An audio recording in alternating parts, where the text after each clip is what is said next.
오늘의 하나님의 말씀은 요한계시록 22장 16절로 17절, 제목은 광명한 새벽별이다 라는 말씀 가지고 함께 은혜를 나누시겠습니다. 요한계시록 22장 16절에서 예수님은 자신을 광명한 새벽별이라 칭하시면서 이는 사망의 어둠을 몰아내고 새로운 희망과 구원의 시작을 알린다라고 하셨습니다. 곧 예수 그리스도가 인류에게 영원한 빛과 소망을 주시는 분임을 나타냅니다. 광명한 새벽별, 금성으로서 샛별이라고도 부르지요. 샛별을 좀 볼까요? 광명한 새벽별, 이게 샛별이에요. 가장 어두운 밤이 끝나고 새날이 시작됨을 알리는 별로서 새로운 희망의 시작을 뜻합니다. 예수님은 세상의 빛으로서 죄와 사망과 죽음의 어둠을 몰아내셨습니다. 새벽별은 곧 태양이 떠오를 것을 예고하듯이 예수님은 영원한 생명과 하나님 나라의 시작과 완성을 뜻합니다. 종말에 있을 소망으로 모진 고난 속에 있는 성도들에게 예수님은 오실 구원자이시자 최종 승리자이심을 밝히십니다. 빛나는 새벽별의 뜻은 이렇습니다. 현재적 의미로는 성도들에게 삶의 어둠 속에서 희망을 주시는 빛이고, 또 미래적 의미로는 예수님이 종말의 완전한 구원과 새하늘과 새 땅 곧 천국을 열어주실 분임을 의미합니다.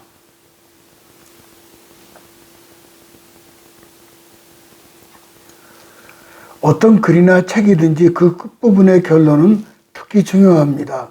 서론과 본론을 통해서 밝히고자 했던 내용을 종합적으로 요약하면서 독자들에게 마지막 호소할 수 있는 것이기 때문입니다. 그래서 감동적인 결론이 있는 글은 항상 사람들의 마음을 뚜렷한 인상을 남기게 되는 것입니다. 우리가 아시다시피 신구약 성경 66권 전체를 결론지는 책은 바로 제일 마지막에 있는 요한계시록입니다.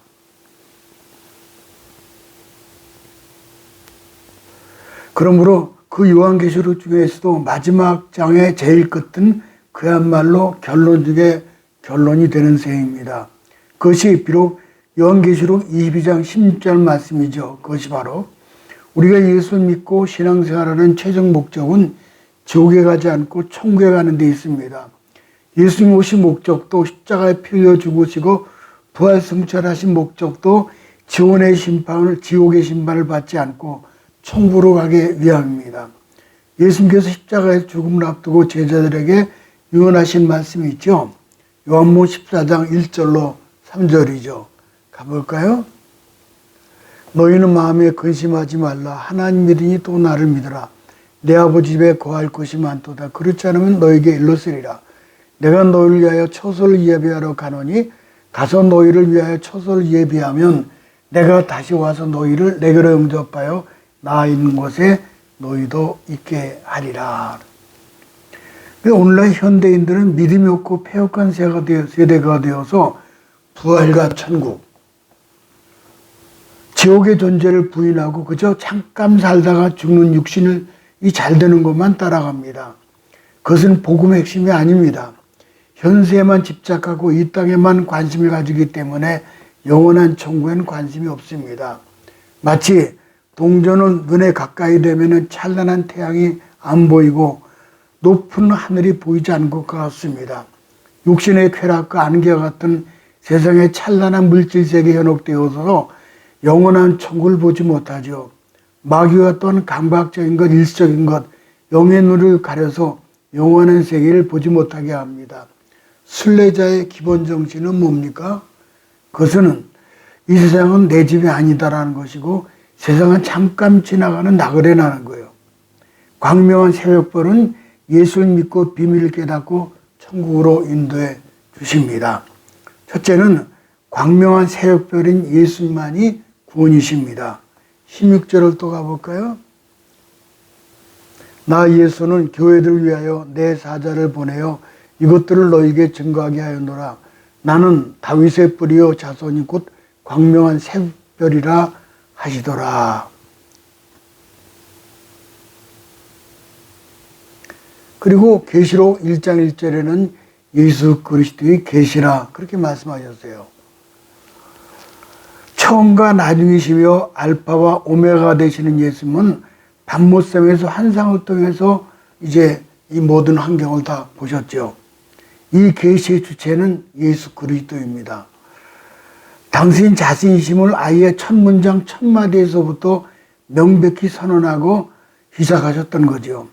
바로 그 예수님께서 이 요한계시록의 결론 부분에 와서 나 예수라고 아주 강력하게 1인칭까지 동원하시면서 이 모든 계시의 말씀을 증거하고 계시는 것입니다. 정말 이렇다 저렇다 사족이 필요 없는 말씀이에요.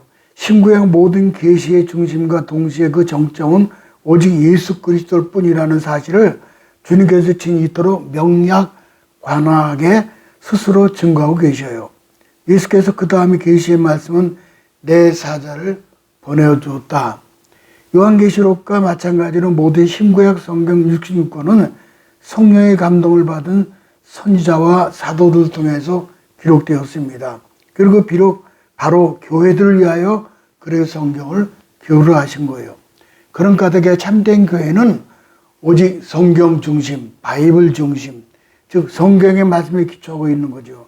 그래서 우리 기독교인들은 교회는 예수 그리스도께서 성경을 통하여 명하신 말씀을 따라가는 위치에 있는 것이다. 반면에 교회가 예수님의 말씀인 성경을 판단하거나 결정하는 위치에 있다고 주장하는 천주교는 그 출발부터 이미 신성모독적인 교리에 입각하고 있죠. 예수께서 스스로 가리켜서 다윗의 뿔이라고 그러셨죠. 그는 당신 자신께서 다윗 이전에부터 영존하시듯 하셔서 다윗이라는 존재의 원이 되신 성자 하나님이심을 말씀하시는 거예요. 그리고 이어서 다윗의 자손이라고 하신 것은 구약 성경에 예언되었던 메시아가 바로 당신 자신임을 증거하고 있습니다. 곧 광명한 새벽별이죠.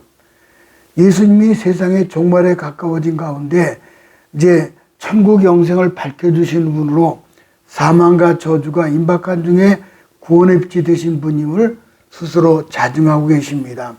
성경 전체의 요점이 바로 여기에 있어요. 구약은 오실 예수 그리스도에 대한 예언의 약속이고 신약은 이미 오신 예수 그리스도에 대한 성취의 증거예요.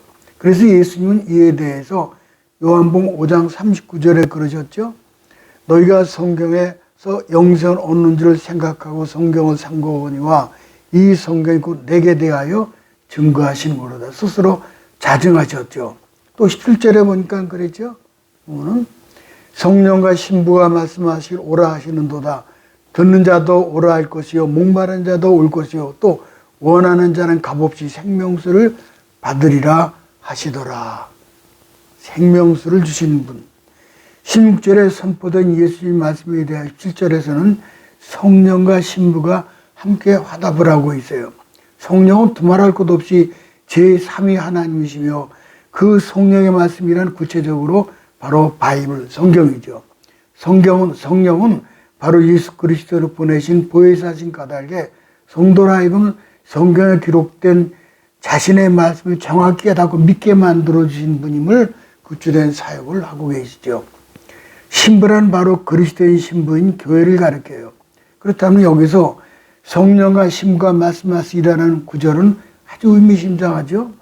다시 말씀드려서 성령께서 성경을 통해서 하실 말씀과 교회가 선포하는 복음은 항상 일치한다는 뜻이죠. 성경에 있는 말씀은 그야말로 1.1획도 틀리지 않고 있는 그대로만 전파해야 하는 것입니다. 그처럼 성령의 감동을 받은 교회가 외치는 복음의 요지가 무엇입니까? 그것은 바로 오라는 말씀이에요. 그날이 올 때까지 교회가 지켜야 할 사명 바로 목마른 자도 올 것이요 또 원하는 자는 값없이 생명수를 받으리라. 여기 세상에 향하여 초청하고 계십니다.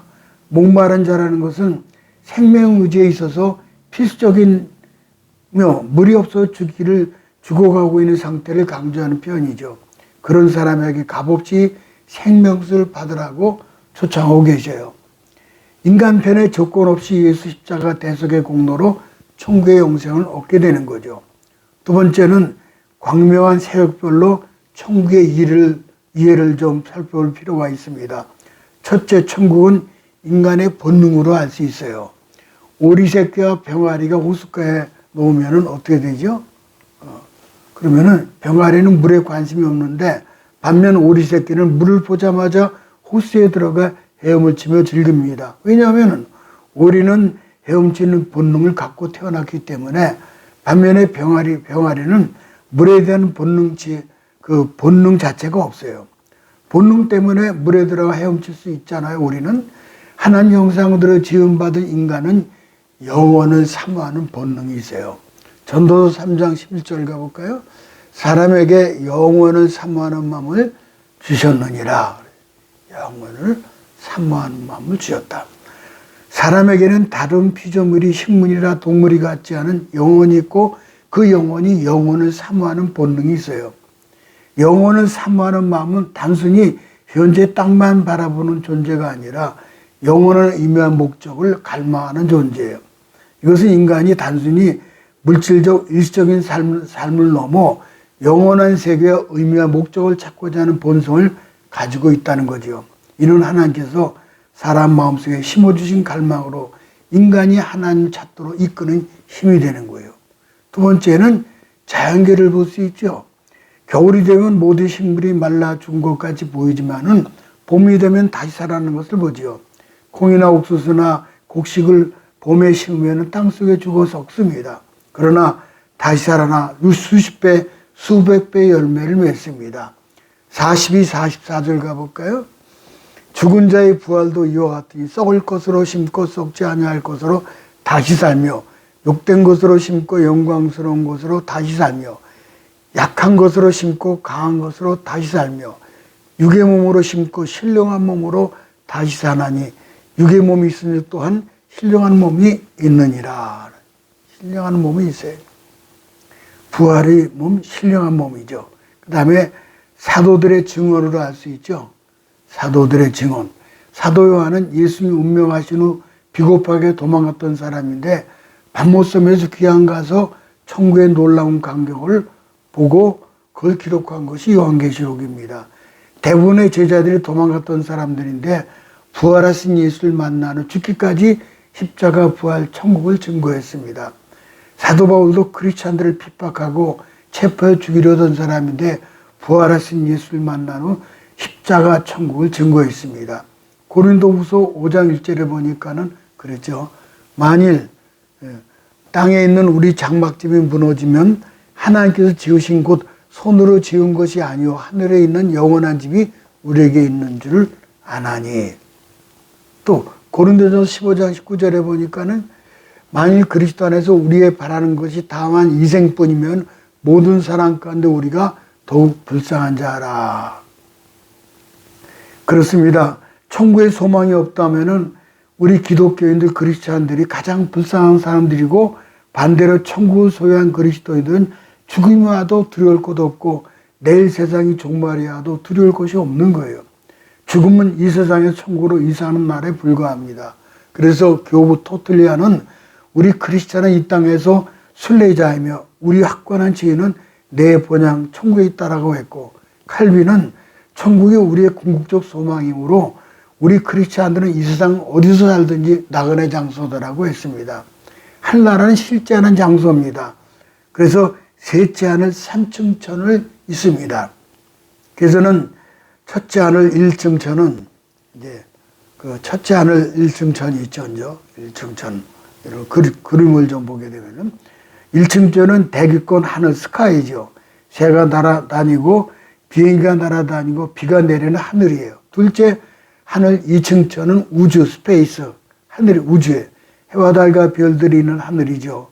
셋째 하늘 3층 천은 천국이 있는 해분, 우리가 장차 들어갈 천국이 있는 하늘입니다. 고린도서 12장 2절에 보니까 그랬어요. 보면은 내가 그리스도 안에 있는 한 사람을 아노니 14년 전에 그가 셋째 하늘에 이끌려간지라. 사도 바울이 사람은 말로 가히 이룰 수 없는 셋째 하늘 곧 3층 천 곧 천국에 가본 경험을 말하는 거죠. 마지막에 광명한 새벽별의 인도로 들어간 천국의 모습을 볼까요? 아주 재미있는 얘기가 있는데 첫째는 창세기 요한계시록을 대조할 필요가 있습니다. 시작과 완성이에요. 요한계시록에 이제 창세기하고 요한계시록 대조해 본 거예요. 천국에 없는 것들이 있고 있는 것들이 있는데 창세기 요한계시록 대조해 보면 아주 흥미로워요. 창세기는 인류 역사의 시작을 하면은 요한계시록은 역사의 완성이라고 볼 수 있죠. 창세기는 하늘과 땅을 창조하셨는데 요한계시록에는 새하늘과 새 땅을 창조하셨고, 창세기는 태양을 창조하셨는데 요한계시록에는 햇빛이 쓸데없더라. 창세기는 밤을 만드셨는데 요한계시록에는 밤이 없더라. 창세기는 바다를 창조하셨는데 요한계시록에는 바다가 다시 없더라. 창세기는 저주가 선포되었는데 요한계시록에는 저주가 다시 없더라. 창세기는 죽음이 시작되었는데 요한계시록에는 다시는 사망이 없더라. 창세기에는 생명나무에서 쫓겨났는데 요한계시록에는 생명나무와 낙원이 회복되었어요. 창세기는 슬픔과 고통이 시작되었는데 요한계시록에는 눈물과 슬픔이 다시는 없더라 했습니다. 사람이 거듭나는 것처럼 옛 하늘과 옛 땅도 새로 태어나게 되는 거죠. 사도 베드로는 불로 새로워지고 깨끗해진다고 설명했죠. 베드로서 3장 10절로 13절 이런 말씀하셨어요. 주의 날이 도적같이 오리니 그날에는 하늘이 큰 소리로 떠나가고 물질이 뜨거운 불에 풀어지고 땅과 그 중에 있는 모든 일이 드러나리로다. 거룩한 실과 경건함으로 간절히 사모하라. 그날에 하늘이 불에 타서 풀어지고 우리는 그의 약속대로 의가 있는 곳에 새하늘과 새 땅을 바라보도다 그랬어요. 아까 요건 아까 먼저 보여줘야 되는데, 우주 폭발하는 거죠. 이제 천국에 없는 것들을 가볼까요? 천국에 없는 것들. 거긴 밤이 없어요. 밤은 어두운 곳인데 흑암은 죄악의 상징이죠. 뉴욕이나 시카고, 로스앤젤레스 등에서는 해가 지면 벌써 거리를 걸어다니지 못합니다. 유럽, 아시아, 중동, 아프리카, 남아메리카도 마찬가지죠. 대부분의 범죄가 밤에 이루어져요. 사람들은 잠자는 이유에는 밤을 싫어합니다. 요한계시록 22장 5절에 보니까는 예수에 보면은 다시는 밤이 없겠고 등불과 햇빛이 쓸데없으니 이는 주 하나님 저에게 붙이심이라 저희가 세세토록 왕노릇 하리로다. 그리고 질병과 고통이 없어요. 천국에 없는 것들. 질병과 고통이 없죠. 고통은 무서운 거죠. 세상에 무서운 질병도 많아요. 어떤 사람은 고통이 심해서 빨리 죽게 해달라고 하는 사람도 있어요. 그러나 천국에 질병이 없습니다. 코로나도 암병도 없어요. 현대의학은 질병과 고통을 치료합니다마는 영원하죠. 푸틴과 시진핑은 장기식으로 150살까지 산다고 했지만은 현대의학은 냉동실에 넣어서 의학이 발달하면 녹여서 치료한다는데 그 발상은 애초에 신성 모독죄예요. 죽음과 슬픔이 없죠. 세상은 슬픔으로 가득 차 있어요. 슬픔이 손 못 대는 집이란 이 세상에 아무 데도 없어요. 거리에서 만나면 반갑게 인사하면서 즐겁게 웃지만은 웃음 뒤에는 상처받은 마음과 슬픔이 있어요. 얼마 전 세월호 침몰 304명이 떼죽음을 당했죠. 코로나로 죽은 자가 1,500만이에요. 지진, 쓰나미, 전쟁으로 죽은 자는 태산을 이루고 있어요. 그러나 천국의 죽음은 다시 없는 것입니다. 염려와 근심이 없어요. 세상에는 빈부귀족 막론하고 걱정과 근심이 없죠. 마귀의 시험과 시험거리 노릇할 때는 밤맛도 없고 밤잠도 못 자고 근심할 때가 많아요. 어떤 사람은 돈도 많고 집도 좋고 건강해 보여도 탁 털어놓고 말할 때 보면 걱정하니까 더 많은 것을 볼 수 있어요. 걱정과 근심이 어디 없으니까 돌아갈 내 고향을 나라. 그러니 천국에서는 우리를 괴롭히는 근심과 염려가 전혀 없는 것이에요. 유혹과 죄가 없죠. 사탄은 우리의 조상을 유혹하며 범죄케 함으로 죄가 세상에 들어오죠. 아무리 분명하고 좋은 문화 가진 나라에도 죄가 없는 것은 없어요. 마귀 유혹이 오는 나라는 없죠. 세상의 가장 큰 문제는 죄의 문제죠. 성경 우리가 날 때부터 죄 중에 태어났다고 하고 죄악의 씨는 갓난 아기 속에 있고 독 있는 것처럼 점점 함께 자랍니다. 모든 사람 누구나 죄의 유혹을 순간순간 받습니다. 그러나 예수 유혹에 넘어가는 일이 없습니다. 마귀는 항상 우리를 대적하고 유혹하죠. 죄의 쾌락을 즐기도록 유혹하지만 대가를 지불하게 됩니다. 그러므로 항상 하나님께 가까이 하며 죄의 유혹을 피해야 합니다. 바다가 덫이 없다 그랬어요. 바다가 없다는 것은 폭풍이 없다는 뜻이고, 폭풍과 파도가 얼마나 무서워요. 사도 요한이 계시를 받았을 때 밤모섬에 있었는데 무서운 폭풍과 파도 소리가 울부짖는 소리를 그의 귀를 때렸습니다. 바다는 인간을 고달프게 합니다. 바다는 검푸는 파도가 일어나고 바람이 불면 올라갔다 내렸다 하며 무서운 파도가 대전을 때립니다. 고달프고 피곤하죠. 세상에 참 평안과 안식이 없어요. 노아의 방주에 나온 비둘기가 쉴 곳을 찾지 못하고 이제 그런 것처럼 세상에는 참 평안과 쉴 곳이 없어요. 바다는 뭐니 해도 이별을 얘기해요. 사랑한 가족이 죽을 때 그 이별이 얼마나 슬픕니까? 그러나 천국에는 그런 애통함의 이별이 없죠. 이제 또 하나 천국에 없는 것이 또 있는데, 참 이걸 이제 말씀 준비하다 보니까 아주 미운 사람이 얼마나 많으냐. 푸틴, 시진핑, 뭐 마두로, 뭐 김정은 이거 없어요. 거기는 천국에는 없어요. 지옥에 없겠죠. 천국에 있는 게 뭘까? 천국에 있는 게 시바의 왕이 솔로몬의 왕의 소문을 듣고 설마 그럴 거야 하고 그렇게까지 할 거야 하고 찾아왔는데 와서 보니 자기가 들은 소문을 사실의 절반도 못 된다고 한 것처럼 천국의 아름다움은 이 세상의 말로 다 표현할 수 없어요. 그것도 하나님 뜻인 것이 만일 다르게 표현할 수 있다면은 천국을 너무 사모한 나머지 세상 일 등하니 하고 빨리 죽고만 싶고 말 거예요. 이제 우리가 장착할 천국에 무엇이 있습니까? 아름다운 도성이 있어요. 새 예루살렘. 계시록 21장 2절을 가볼까요? 다시는 밤이 없겠고 등불이나 햇볕이 뜰 데 없으니 이는 주 하나님 저에게 빛임이라 저희가 세세토록 왕노릇 하리로다. 천국에 있는 것들이. 그 보면은 신부가 남편을 위해 단장한 것 같더라. 아름답게 준비한 예루살렘 보면서 금과 보석으로 은으로 장식된 영광스러운 도시를 묘사하지요.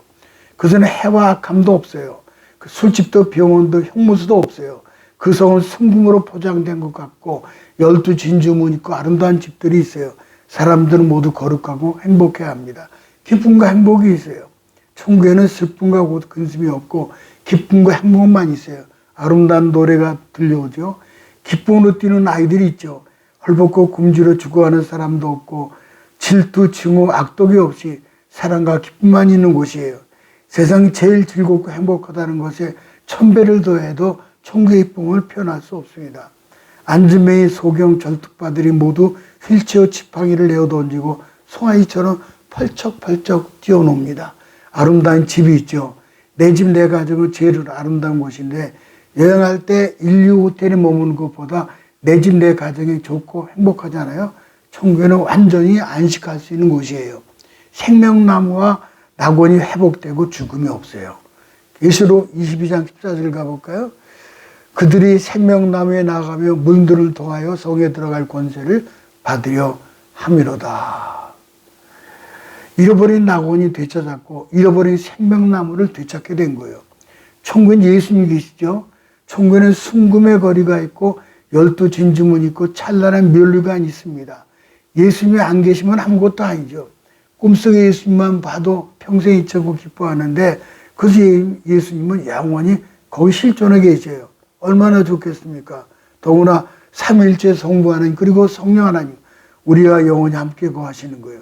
그냥 생각 같으면 어서 바삐 천국에 가고 싶어요. 그 다음에 마지막 뭐가 있는 줄 아세요? 앞서간 성도가 있어요. 참 설교를 준비 다 끝내고 마치려는데 뭔가 아쉬웠어요. 그때 그렇지 앞서간 성도들이 생각나는 거예요. 특별히 사랑하는 누구요? 어머니. 어머니가 참 보고 싶어요. 우리 송옥희 어머니 그리고 이희재 우리 장모님 두 분이 참 너무 보고 싶어요. 그리고 가족들 몸소 앞서간 성도들 그리고 빨리 보고 싶은 분 한 분이 또 있는데 그건 누군가 하니 전 개인적인 얘기예요. 우편의 강도예요. 그의 손을 잡고 당신이 고백이 저의 고백입니다. 막 그러고 싶어. 고맙소. 주여 당신의 나라 임하실 때 나를 기억해 주세요. 십자가의 예수님이 옆에 있어도 우편의 강도의 고백이 저의 고백이에요. 그래서 고맙소 그럴 거예요. 이제 결론이 뭡니까? 결론은 천국에 어떻게 들어갈 수 있습니까? 성경에 따르면 천국에 들어가는 길은 단순히 착하게 사는 것이 아니라 예수를 믿고 회개하고 하나님 뜻대로 사는 거예요. 믿음과 회개 그리고 거룩한 삶이 핵심 조건으로 강조됩니다. 성경에 말하는 천국에 들어가는 길은 예수 믿는 믿음이에요. 요한복음 14장 6절에 보니까 그랬죠. 내가 길이요 진리요 생명이니 나로 말미암지 않고는 아버지께로 올 자가 없느니라. 로마서 10장 9절에 보니까는 그랬죠. 내가 만일 내 입으로 예수를 주로 시인하며 믿으면 구원을 받으리라. 예수님은 구세주로 고백하고 믿는 것이 천국에 들어가는 유일한 길이에요. 회개와 새로운 삶, 죄를 인정하고 하나님 뜻에 따라 살아가는 것.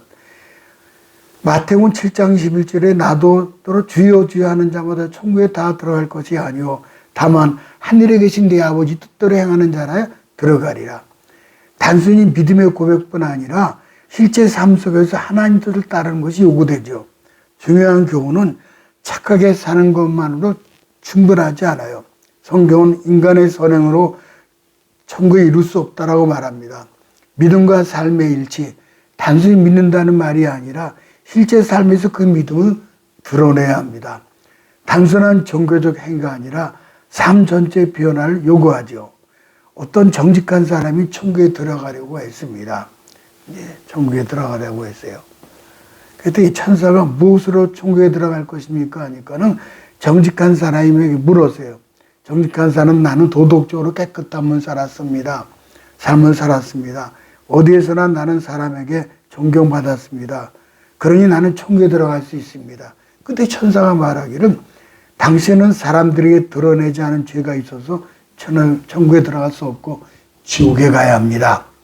왕을 죄로 가진 사람이 천국에 들어가라고 왔습니다.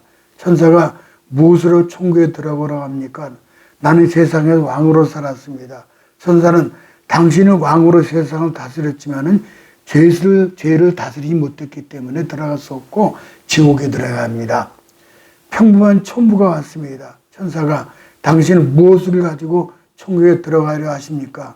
그는 당당하게 저 역시 죄인이지만은 예수님의 십자가 피로 죄 씻음 받았기 때문에 천국에 들어갈 수 있습니다. 갈 수 있습니다. 천사가 맞습니다. 어서 천국으로 들어가세요. 천국에 들어갈 자격은 선한 행위가 있지 않습니다. 예수 십자가 믿고 용서함 받은 사람만이 들어갈 수 있는 거예요. 부디 광명한 새벽별 대신 예수님을 따라 영원한 천국에 한 분도 빠짐없이 입성하시기를 주님의 이름으로